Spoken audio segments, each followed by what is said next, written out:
Incident at Exeter sensationalized a terrifying close encounter by an 18-year-old man and two police officers in Kensington, New Hampshire, and several additional sighting accounts in the Granite State. The interrupted journey told the story of a credible New Hampshire couple's shocking close encounter with a hovering, silent craft, and their subsequent abduction by non-humans. It was the first of its kind.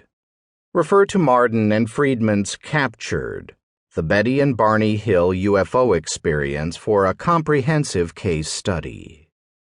Although prior to 1966, Class, a mainstream journalist for Aviation Week and Space Technology magazine, had focused little attention upon UFO reports, a professional organization of which he was a member, the Institute of Electrical and Electronics Engineers, was planning a 3-day technical conference in Washington, D.C. in early October. The planning committee had proposed a public symposium on UFOs. Class wrote of his indignation in UFOs Identified. UFOs seem to me to be a subject best left to fanatics and cultists. I feared that the good name of this respected society would be used to dignify a subject of no real concern to science.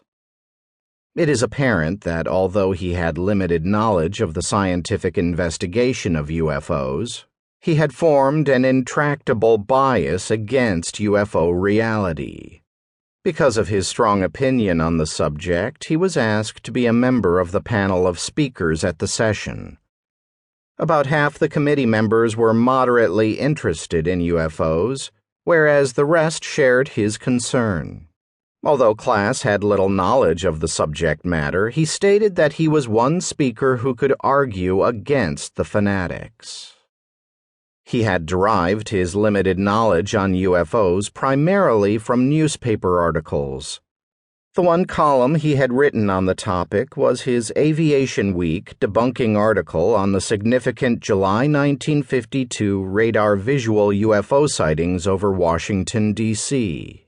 His information had come from the Civil Aeronautics Administration's report that had ignored the radar visual sightings by military police and military and civilian radar operators, reiterating the CAA's claim that there was no scientific evidence to support the contention that extraterrestrial craft had overflown the United States. He wrote that the alleged invasion by space aliens was only ghosts on the radar screen caused by a temperature inversion.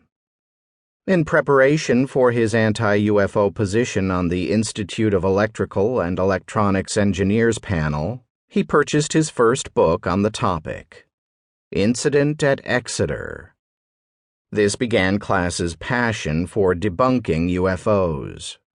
Incident at Exeter detailed a flurry of UFO sightings, often near power lines in the state of New Hampshire, and highlighted a close encounter by an 18-year-old man, Norman Muscarello, and two Exeter, New Hampshire police officers, Eugene Bertrand and David Hunt.